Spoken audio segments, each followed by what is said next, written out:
Geospatial platform tutorial. Today we'll be looking at the analysis function. Let me start by having a look in the catalogue and picking some data to work with. I'm going to choose the water productivity project. I'm going to choose a continental data set, and I'm going to choose a monthly precipitation, and this is a grid cell of approximately 5 kilometers. So let's zoom in a little bit. Let's focus down here on this area over here. So we can see that I can click on a particular point, and as usual it's looked up that exact pixel, and I've got 8 millimeters of rain for June 2021. So the analysis function allows us to perform some raster statistics or some analysis across multiple layers. So we're looking at a monthly data set. There's one specific chart here that's been defined for this layer called deviation from averages. So let's start with that one. So in terms of an area of interest, I'm going to use the pixel I clicked on. So off we go, and now you'll see loading on the left hand side as it's busy calculating the values for that pixel. So what is it giving me? It's giving me a chart, and in this case we've got 1, 2, 3 lines. The red line is the long-term average precipitation.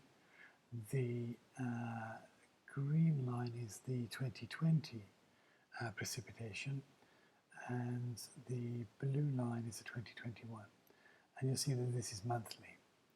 So as with all the charts, we're able to sort of zoom in and see a little bit more detail if we want, and we can also reset that soon. Okay, so in its most simple case, we're looking at a single pixel value, and we're investigating that. So let's try something else. Let's try now doing the same thing, but this time I'm going to create a new area.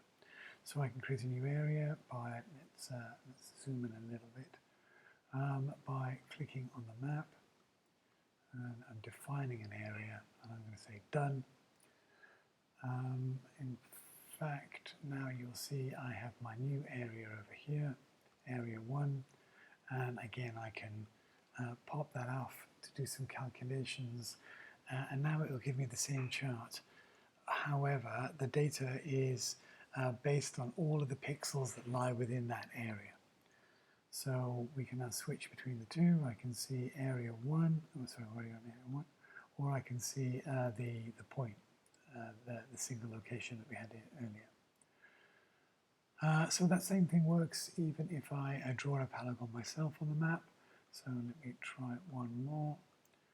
I'm going to say done. I'll give that one a name. Let's call it Carl's area. Okay.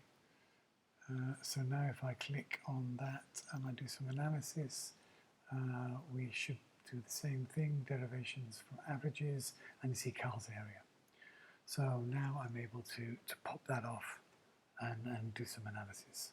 So now you'll see I have that long location, the on-the-fly drawn area, and the previously drawn area.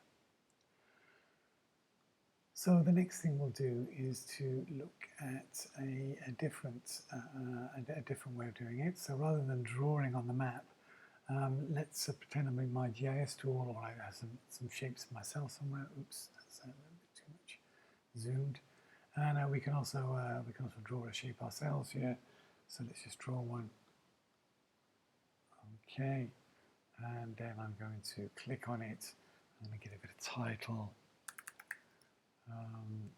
My place, let's call it, and let's give it a red outline, and then I'm going to make it transparent more or less.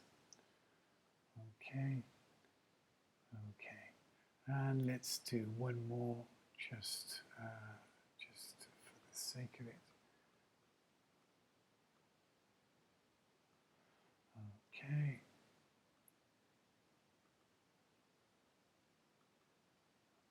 Okay, and again, let's just change that one. We'll make it into blue. near enough blue, and again we'll make it almost transparent, and I'll give it a title, another place. Oops.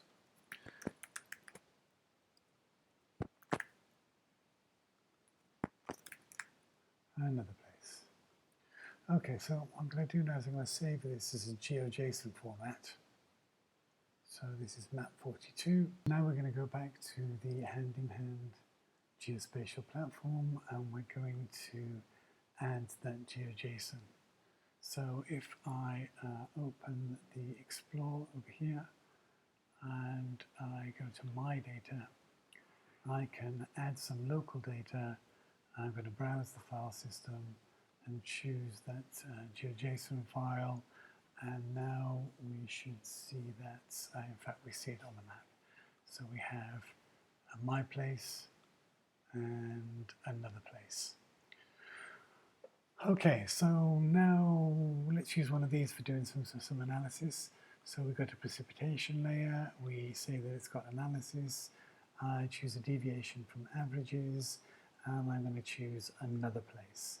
And so I pop that off, and you'll see that it's now busy doing the necessary calculations, and now we have the map for another place. So we can switch from area 1, from average, and another place.